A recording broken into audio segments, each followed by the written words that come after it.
Hello students, आप सभी का फिर से एक बार स्वागत है आशीर्वाद एजुकेशन चैनल पे। जैसा कि आपको पता है कि अभी हम लोग क्लास 10 के लिए linear equation in 2 variables chapter को सॉल्व कर रहे हैं और इससे रिलेटेड पार्ट 1 का वीडियो आपको पहले मिल चुका है, जिसमें सिर्फ बेसिक कॉन्सेप्ट्स के बारे में हम लोगों ने बात की थी। सभी इस चैप्टर में जितने भी बेसिक कॉन्सेप्ट्स आपको यूज होने वाले थे सभी के बारे में अच्छी तरह से समझाया था। किस तरह से हम ग्राफिकल रिप्रेजेंटेशन को समझ सकते हैं, किस तरह से अलजेब्रिक रिप्रेजेंटेशन को समझ सकते हैं, और हमें पूरा विश्वास है स्टूडेंट कि आप सभी कॉन्सेप्ट से अच्छी तरह वाकिफ हो चुके होंगे। जिन स्टूडेंट ने भी पहले पार्ट 1 का वीडियो मिस किया है उनका लिंक जो है हमारे डिस्क्रिप्शन बॉक्स में नीचे है, आप उसे देखकर समझ सकते हैं। ठीक है, तो बिना देर किए हुए स्टूडेंट आज हम स्टार्ट करते हैं आपके एनसीईआरटी बुक के एक्सरसाइज 3.1 को। हिंदी मीडियम वाले स्टूडेंट को थोड़ा सा आपको मेहनत करना पड़ेगा। आपके पास एनसीईआरटी बुक होगा तो आपके लिए बेटर रहेगा कि जब आप क्वेश्चन को हम सॉल्यूशन करवा रहे हैं तो आप उस बुक को साथ में रखें और क्वेश्चन को वहां से देखकर समझते रहे। ठीक है स्टूडेंट, चलिए स्टार्ट करते हैं आज का क्वेश्चन। स्टूडेंट, हमारे पास क्वेश्चन था एक्सरसाइज 3.1 का पहला question. Aftab tells his daughter 7 years ago I was 7 times as old as you। ठीक है, यानी आफ्ताब अपनी पुत्री से कहता है कि आज से 7 साल पहले तुम्हारा जो एज है अभी का, उससे मैं 7 गुनी एज का था। ठीक है, तो सबसे पहले इसको कैसे रिप्रेजेंट करेंगे, तो हम लोग यहां पर लिख लेते हैं स्टूडेंट कि let the present age of Aftab is equal to x years. ठीक है, हम लोग क्या कर लेते हैं कि मान लेते हैं कि माना आफ्ताब की वर्तमान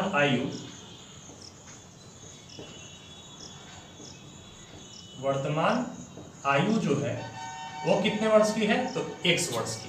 ठीक है, और क्योंकि ये लीनियर इक्वेशन इन 2 वेरिएबल्स है तो दोनों को हम x के टर्म में मान के नहीं चल सकते हैं। ठीक है, तो इसलिए दोनों के लिए अलग अलग हमको कुछ टर्म मानना पड़ेगा, वेरिएबल टर्म मानने पड़ेंगे। ठीक है, तो सेकंड में मान लेते हैं कि age of Aftab's daughter is equal to y years. ठीक है, आफ्ताब की पुत्री की आयु, ठीक है, y ईयर्स मान लेते हैं स्टूडेंट। ठीक है, अब क्वेश्चन को समझते हैं। पोजीशन कब था क्वेश्चन में, ये टर्म कब का बताया, तो 7 साल पहले का बताया। ठीक है, ये अभी प्रेजेंट का एज नहीं था, ये 7 साल पहले से क्वेश्चन बोल रहा है, 7 ईयर्स अगो, यानी 7 वर्ष पहले। तो हम लोग भी अपने कंडीशन को वहीं पे लेके चलते हैं। सबसे पहले 7 ईयर्स अगो यानी 7 वर्ष पहले। अब देखिए स्टूडेंट, मान लीजिए कि आपका एज अभी 15 साल का है। ठीक है, आपका एज अभी 15 साल का है। 7 साल पहले आपका एज कितना होगा, तो आप क्या कीजिएगा, 15 में से 7 घटा दीजिएगा, बोलिएगा कि सर 8 साल का था। ठीक है, 8 साल का, तो ऐसे 8 साल आए तो आपने सीधा 7 घटा दिया प्रेजेंट एज में से। ठीक है, हम भी यही कॉन्सेप्ट को अपनाते हैं स्टूडेंट। आफ्ताब का प्रेजेंट एज जो था वो x ईयर्स था, तो 7 साल पहले एज ऑफ आफ्ताब कितना हो जाएगा। ठीक है, यानी आफ्ताब की आयु कितनी हो जाएगी स्टूडेंट, तो आप लोग जान रहे हैं कि 7 घटाना है तो x माइनस 7 ईयर्स। ठीक है, x माइनस 7 वर्ष। और इसी तरह age of Aftab's daughter, Aftab की पुत्री की आयु is equal to y minus 7। ठीक है, इसका एज भी 7 साल कम होगा उस समय। ठीक है, अब इतना तक समझ गए। अब इसमें क्या कहा था कंडीशन, इसमें कहा था स्टूडेंट कंडीशन कि आफ्ताब की जो आयु था, ध्यान से समझिएगा, आफ्ताब की जो आयु था, तो हम आफ्ताब की आयु को लिख लेते हैं सबसे पहले x माइनस 7, वो बराबर था कितने के, उसके पुत्री के एज, यानी y माइनस 7 के 7 टाइम्स, यानी 7 गुने के बराबर था। आफ्ताब यही ना बोला था कि तुम्हारी आयु, अपनी पुत्री से बोला था कि तुम्हारी आयु जो है वो मेरी जो आयु है 7 वर्ष पहले वो तुम्हारी आयु की 7 गुनी थी। तो जो आफ्ताब का एज है उसको लिख लेते हैं और उसके पुत्री की आयु में 7 से गुना कर देते हैं ताकि ये दोनों का टर्म क्या हो, बराबर LHS बराबर RHS हो जाए। ठीक है, अब यहां से x minus 7 is equal to 7y minus 7 7 जा 49। इसको एक तरफ लाते हैं स्टूडेंट, प्लस में 7 है इधर आकर माइनस में 7 आई, माइनस में 7 है स्टूडेंट इधर आकर प्लस में 7, यानी x minus 7y is equal to minus 42। ठीक है स्टूडेंट, हम लोग लिख लेते हैं x minus 7y is equal to क्या हो गया, माइनस 42 हो गया। और ये हमारा पहला इक्वेशन है। ठीक है, ये हमारा पहला इक्वेशन। अब बढ़ते हैं स्टूडेंट आगे हम क्वेश्चन में, तो कहता है कि 3 years from now I shall be 3 times age you will. ठीक है, इसके बाद आफ्ताब क्या कहता है कि अब से 3 साल बाद, ध्यान से समझिएगा स्टूडेंट, अभी से 3 साल बाद, तो अभी क्या है यानी प्रेजेंट। ठीक है, अभी का मतलब क्या है कि प्रेजेंट से 3 साल बाद, तो हम लोग इस कंडीशन को भी लिख लेते हैं, आफ्टर 3 years यानी 3 वर्ष बाद एज ऑफ आफ्ताब यानी आफ्ताब की आयु। ठीक है, आफ्ताब की आयु कितनी हो जाएगी स्टूडेंट, तो अभी प्रेजेंट में इसका एज है x, तो 3 साल बाद कितना हो जाएगा स्टूडेंट, x प्लस 3 years। ठीक है, और एज ऑफ आफ्ताब्स डॉटर यानी आफ्ताब की पुत्री की आयु, ये कितना हो जाएगा स्टूडेंट, तो y प्लस 3 years। अभी हम लोगों ने जिक्र किया था कि मान लीजिए स्टूडेंट कि आपका एज 15 साल है, तो 3 साल बाद आप कितने को हो जाएंगे, तो 18 साल के हो जाएंगे। तो अभी आफ्ताब का उम्र 1 साल है, तो 3 साल बाद x प्लस 3 हो जाएगा, और उसकी पुत्री का एज अभी y साल है, y वर्ष है, तो y प्लस 3 वर्ष हो जाएगा स्टूडेंट। ठीक है, तो इस कंडीशन में लिख लिए। अब आफ्ताब क्या कहा कि 3 वर्ष बाद मेरी आयु यानी आफ्ताब की आयु जो थी उसके पुत्री की आयु की, उसकी बेटी की आयु की कितनी गुनी थी, 3 गुनी। दोनों को बराबर करने के लिए क्या किया, बेटी की आयु में 3 से मल्टीप्लाई, तो x plus 3 is equal to 3y plus 9। तो यहां से हम लिख सकते हैं x minus 3y is equal to 9 minus 3, यानी x minus 3y is equal to 6। ये हो गया इक्वेशन 2। ठीक है स्टूडेंट, ये हो गया इक्वेशन 2।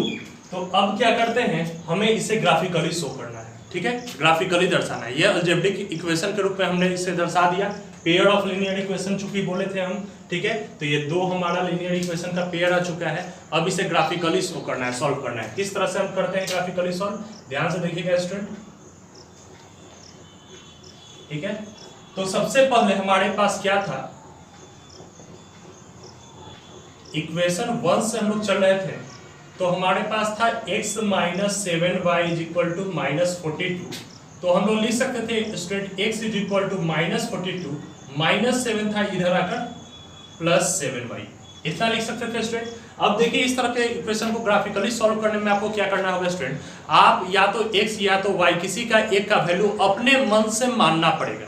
ठीक है, अपने मन से आपको मान के चलना पड़ेगा। तो ध्यान से देखिए स्टूडेंट, हम मान लेते हैं यहाँ पे, ऐसा मानते हैं कि यहाँ x का वैल्यू पॉजिटिव है।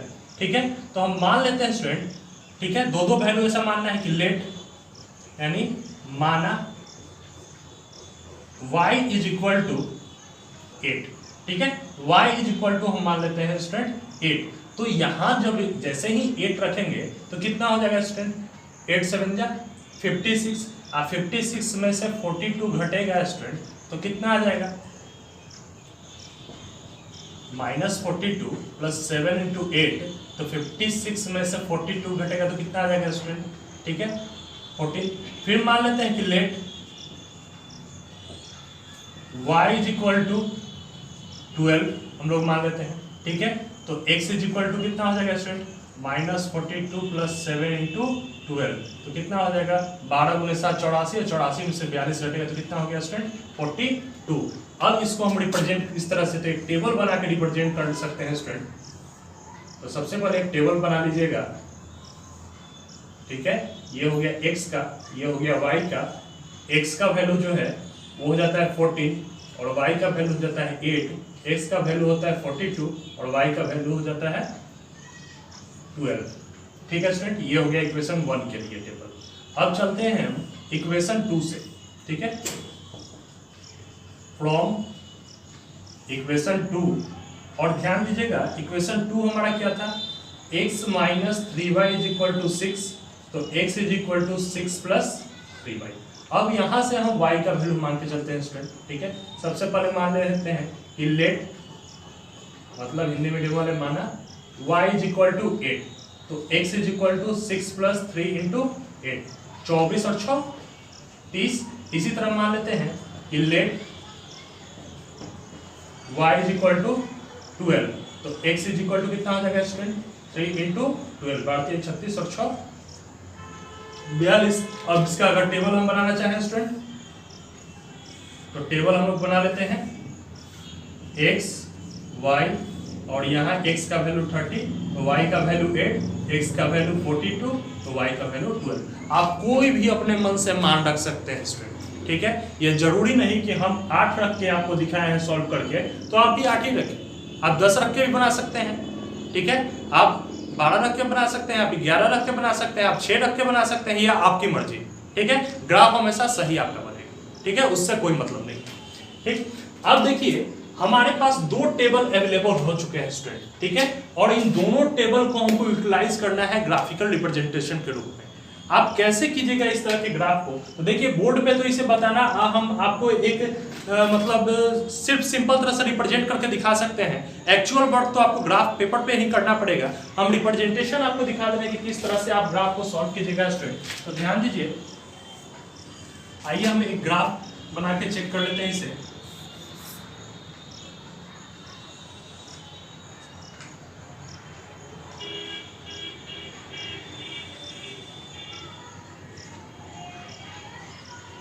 ठीक है स्टूडेंट, आपको पता है ये x है, ये x डैश है, ये y है और ये y डैश है। ठीक है, आपको मैक्सिमम टर्म देखना है कहां तक हमारा सबसे बड़ा संख्या गया है, तो 42 टेबल में गया है स्टूडेंट। ठीक है, सबसे छोटा कहां है, 8 तक है।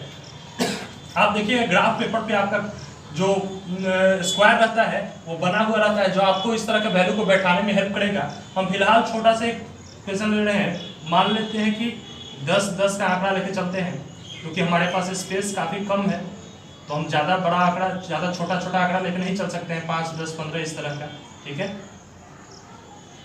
40, और थोड़ा सा आगे बढ़ जाते हैं, मान लेते हैं कि यहाँ 50, ये एक्स एक्सिस। इसी तरह हम इधर की ओर बढ़ते हैं स्टूडेंट, मान लेते हैं इधर -10, -20, -30, -40 और यहाँ -50 होगी। ठीक है, ऊपर की ओर बढ़ते हैं स्टूडेंट, तो 10, 20, 30, 40 और मान लेते हैं यहाँ 50 हो गया। इसी तरह नीचे की ओर बढ़ते हैं स्टूडेंट, तो -10, -20, -30, -40 और -50। ठीक है स्टूडेंट, देखिए एग्जैक्ट ग्राफ बनाना यहाँ पॉसिबल नहीं है, यहाँ सिर्फ रिप्रेजेंट करके आपको दिखाया जा सकता है कि किस तरह से आपको बनाना है। अब देखिए पहला इक्वेशन में आते हैं स्टूडेंट। पहला इक्वेशन में क्या था, x का वैल्यू 14 तो y का वैल्यू 8। x का वैल्यू 14, तो 14 कब आता है स्टूडेंट, तो आप देखिएगा कि जहां भी कॉलम आपको ग्राफ में मिलेगा उसके बीच 10 छोटे छोटे लाइन होंगे, महीन लाइन होंगे। तो उसके बाद आप काउंट कर लीजिएगा 11, 12, 13, 14 और इस तरह से 14 के सामने आइएगा। और y = 8, तो 8 क्या है, 10 से थोड़ा नीचे होगा, आपको वहां पर लाइनिंग मिल जाएगा, वहां इस तरह से डॉट दे दीजिएगा स्टूडेंट और सर्कल कर दीजिएगा। ठीक है, दूसरा देखते हैं x = 42 और y = 12। तो मान लेते हैं कि 40 के बाद 42 आता है और 10 से थोड़ा ऊपर 12 आता है। ठीक है, तो हम इस तरह से उसको रिप्रेजेंट कर ले सकते हैं स्टूडेंट। ठीक है, सेम चीज नीचे में एक मेरा तो 42 और 12 है, यानी इसी पॉइंट पर होगा, और एक है 30 और 8, तो 30 यहाँ पे और 8 इसके सामने हो जाएगा स्टूडेंट। ठीक है, तो जब हम इसको रिप्रेजेंट करेंगे सिंबल को, तो ध्यान से देखिएगा स्टूडेंट, एक लाइन ये हो जाएगा और एक लाइन जो आएगा वो इस तरह से हो जाएगा, यानी सभी जो आकर मिल रहे हैं वो कहाँ मिल रहे हैं, हमारे इस पॉइंट पर 42 और 12 पे।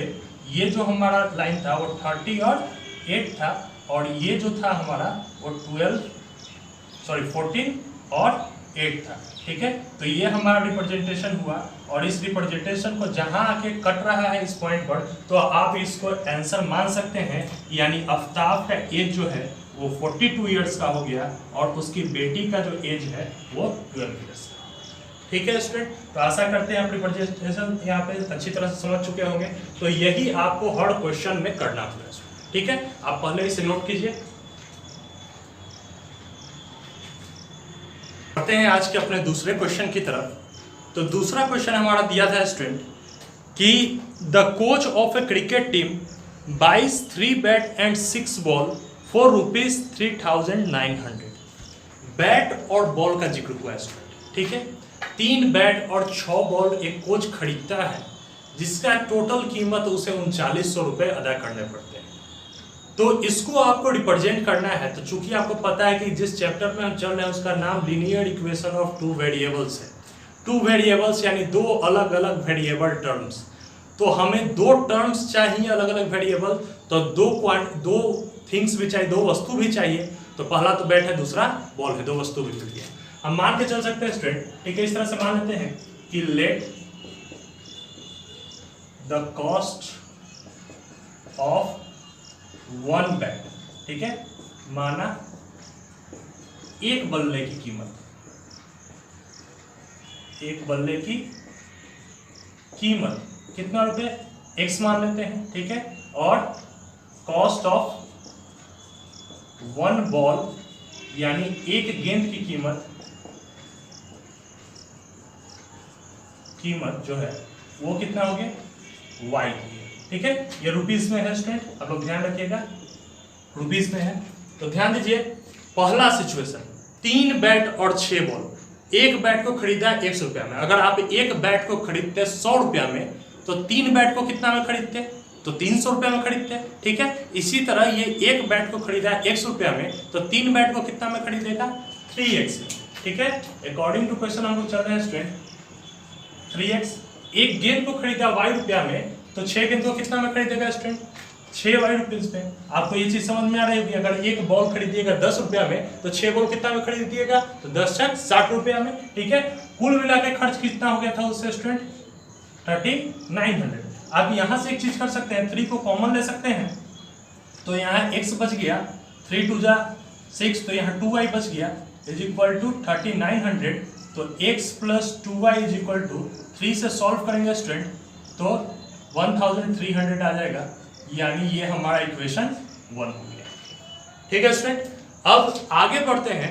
इसमें कहा कि फिर कुछ समय बाद वो कोच आता है और एक बैट और 2 गेंद लेता है जिसका कीमत उसे 1300 रुपया पड़ता है। सेकेंड एग्जाम्पल फिर से, एक बैट का कीमत x और 2 गेंद खरीदता है, तो एक बॉल का कीमत y, तो 2 बॉल का 2y, जिसका कीमत उसे कितना देना पड़ता है स्टूडेंट, 1300। यानी इक्वेशन 1 और 2 दोनों क्या हो गया, आपस में बराबर हो गया। ठीक है, तो अब हमें यहाँ पे सबसे पहले ग्राफिकल रिप्रेजेंटेशन करने के लिए टेबल फाइंड करना है। तो कोई भी एक इक्वेशन का हम टेबल फाइंड कर लेते हैं, बस वही दोनों का ग्राफ हो जाएगा। ठीक है, तो किस तरह से करेंगे स्टूडेंट, आपको पहले पता है, पहला क्वेश्चन में आप लोगों ने सॉल्व किया, x plus 2y is equal to 1300 दे रहा था, तो x is equal to 1300 minus 2y हम लोग लिख सकते हैं। अब y का मान आपको खुद से रखना है, कितना रख सकते हैं, जितना आपका मन है उतना रख के आप चल सकते हैं। मान लेते हैं कि let y is equal to 100, y का वैल्यू जो है वो 100, तो x का वैल्यू कितना हो जाएगा स्टूडेंट, 2 इंटू 100, 1300 में से 200 गया तो कितना हो गया, 1100। मान लेते हैं कि let y is equal to 200, तो x इज इक्वल टू कितना हो जाएगा स्टूडेंट, 2 इंटू वाई के जगह पे 200, तो 400, तो 13 में से 4 गया कितना हो जाएगा स्टूडेंट, 900। यानी इसका टेबल हम लोग बना लेते हैं स्टूडेंट। तो टेबल कैसा हो गया, तो x और y का टेबल, x का वैल्यू 1100 था, तो y का वैल्यू 100 था, x का वैल्यू 900 हुआ, तो y का वैल्यू कितना था, 200। अब हमारे पास बच गया है इसका ग्राफ बनाने के लिए, तो एक हम सिंबल अपना ग्राफ का दिखा देते हैं आपको, किस तरह से आप ग्राफ इसको बैठाइएगा।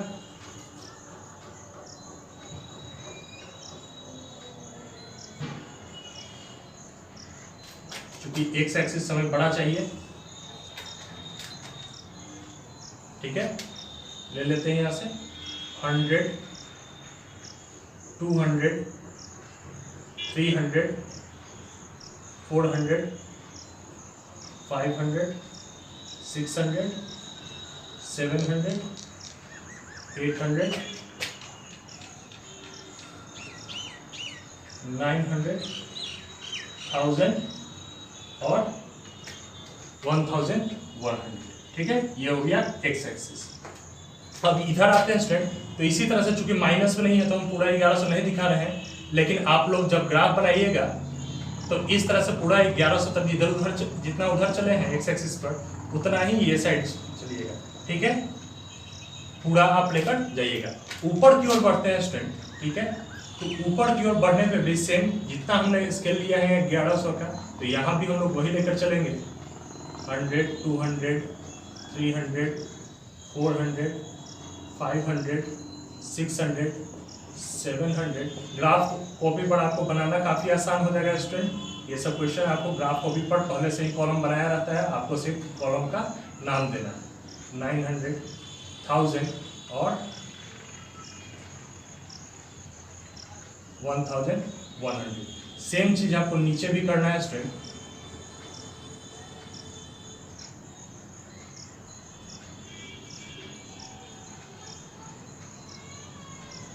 ठीक है, हम लोग यहां तक ले लेते हैं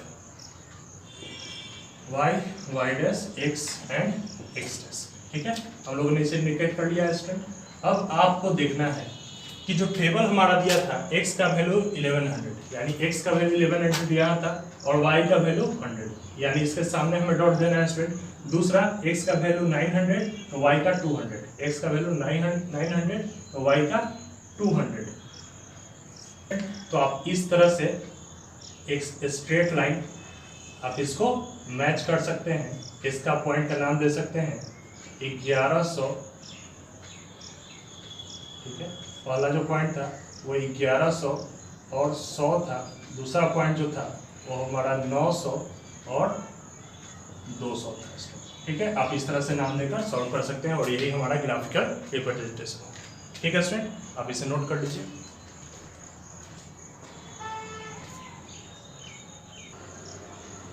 बढ़ते हैं आज के अपने तीसरे क्वेश्चन की तरफ। तो थर्ड क्वेश्चन दे रहा था student, the cost of 2 kg of apples and 1 kg of grapes on a day was found to be ₹160।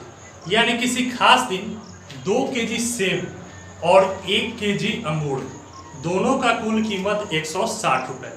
ठीक है, तो आपको दो चीज पता चल गया कि एक सेब है और एक अंगूर है, दो क्वांटिटी पता चला गया। ठीक है, तो आप मान सकते हैं कि लेट